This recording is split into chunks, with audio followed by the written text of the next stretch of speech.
எல்லாம் நன்மைக்கு தான் அப்பா சொல்லுவார். நம்ம அப்போ சொல்லும்போது புரியவே புரியாது.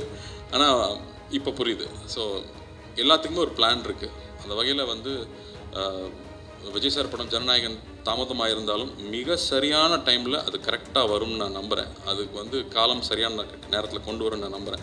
ஏன்னா காலம் நிறையா விஷயங்கள் அந்த மாதிரி டிசைன் பண்ணுது. சூப்பர் ஹீரோ கேரக்டருக்கு எங்கே போகிறதுனா அது எப்பவுமே சூப்பர்மேன் பேட்மேனாக இருக்கணும்னு அவசியம் இல்லை, கற்பனை கேரக்டராக இருக்கணும்னு அவசியம் இல்லை.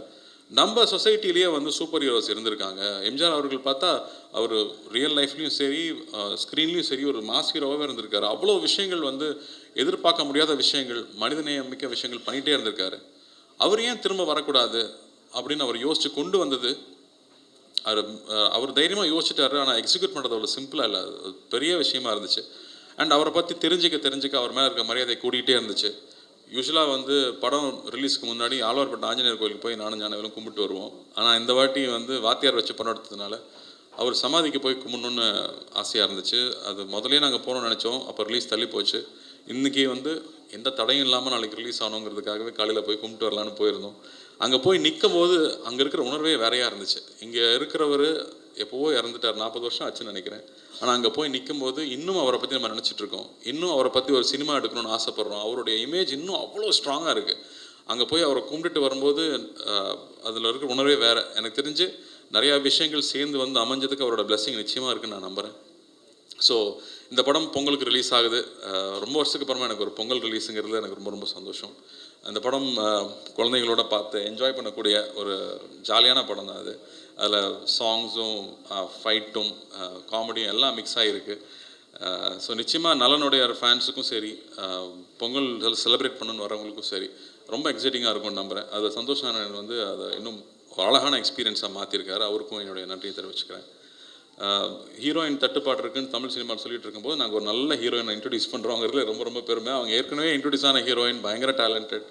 ஒவ்வொரு கேரக்டர் பண்ணும்போது அவ்வளோ ஹோம் ஒர்க் பண்ணி வந்து ஒர்க் பண்ணுறாங்க. ஸோ அந்த மாதிரி சின்சியராக இருக்கிறவங்க பார்த்தாலே ரொம்ப ரொம்ப பிடிக்கும். ஏன்னா ஒர்க்குக்கு வரும்போது அதை என்ஜாய் பண்ணி பண்ணுறவங்க இருக்கும்போது தான் அந்த சீன் இன்னும் டெவலப் ஆகிட்டே இருக்கும். ஸோ அவங்களுக்கு என்னுடைய வாழ்த்துக்கள். இந்த படம் அவங்களும் ரொம்ப நாளாக வெயிட்டிங், ஒரு படம் ரிலீஸ் ஆகிறதுக்காக ரொம்ப நாளாக வெயிட்டிங். கொஞ்சம் தட்டுனாலும் அழுதுருவாங்க, அந்தளவுக்கு அவங்க வந்து ஒரு பதட்டத்திலே இருக்கிற ஆள். ஸோ அவங்களுக்கும் இந்த படம் பெரிய வெற்றி அமையணும்னு நான் ஆண்டவனை வேண்டிக்கிறேன். சத்யராஜ் மாமா வந்து சொல்லிகிட்டே இருந்தார், கார்த்தி நீ இருக்கிறதுனால நான் அந்த படத்தை மன்னிச்சு விடுறேன்னு சொன்னார். ஸோ உண்மையாக சொல்லணும் மாமா, நான் பக்தியோடு தான் பண்ணியிருக்கோம். ரொம்ப ரொம்ப ரொம்ப சின்சியராக பக்தியாகவும் அவரை வந்து ஒரு டெமி காட் மாதிரி தான் பார்த்து அவரை ஸ்க்ரீனில் கொண்டு வந்திருக்கோம் அப்படின்னு நான் உங்களுக்கு உத்தரவாதம் கொடுக்க முடியும்னு நினைக்கிறேன். ஏன்னா அங்கே ப்ரொடியூசரோட அப்பாவும் வெயிட் பண்ணிகிட்டு இருக்காரு, என்னடா எடுத்து வச்சுருக்கீங்க பார்க்கலான்ற மாதிரி. ஸோ நிச்சயமாக தைரியமாக உங்களுக்கு காட்டலாங்கிற ஒரு தன்னம்பிக்கை எங்களுக்கும் இருக்குது. ஆனந்த் சார் நன்றி. கிரண் சார், எவ்ரிடே செட்ஸில் வந்து நீங்கள் பண்ணுறது வந்து அவ்வளோ ரசிச்சிருக்கேன் நான். அந்த ஆர்ட் டெக்கார்னு சொல்லுவாங்க, அது என்னென்னு நான் அப்புறமா கூகுளில் போய் படித்து தெரிஞ்சுக்கிட்டேன். ஆனால் அதை வந்து அவ்வளோ கேஷுவலாக அவர் செட்டில் க்ரியேட் பண்ணது பியூட்டிஃபுல்லாக இருந்துச்சு. ஐ திங்க் நீங்கள் நோட்டீஸ் பண்ணி பார்த்தீங்கன்னா தெரியும், எல்லா பேக்ரவுண்ட்ஸ் அவ்வளோ அழகாக இருக்கும். சுந்தர் சார் வந்து ஒரு நடிப்பு ஆசிரியர். அவர்கிட்டலாம் பாராட்டுவாங்கிறது பெரிய விஷயம். ரொம்ப நன்றி சார் உங்கள் வாழ்த்துக்களுக்கு. அண்ட் வெற்றி, எவ்வளோ நாள் உட்காந்து செதுக்கியிருப்பீங்கன்னு தெரியும் அந்த படத்துக்கு. உங்களுக்கும் என்னோட நன்றி. And Shilpa, taking bold and unusual characters அவ்வளோ ஈஸி இல்லை. அதை எடுத்துகிட்டு பண்ணதுக்கு உங்களுக்கும் கங்க்ராச்சுலேஷன்ஸ். நம்ம வீட்டில் சம்டைம்ஸ் ரொம்ப டல்லாக உட்காந்துருப்போம். அப்போ வந்து எல்லாம் நன்மைக்கு தான் அப்பா சொல்லுவார். நம்ம அப்போ சொல்லும்போது புரியவே புரியாது.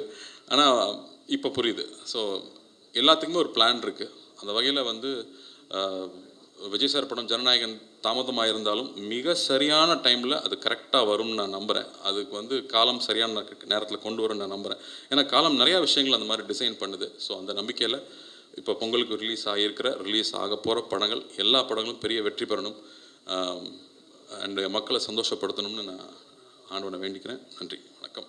அண்டு எப்பவும் உங்கள் அன்பு தேவை. தேங்க்யூ.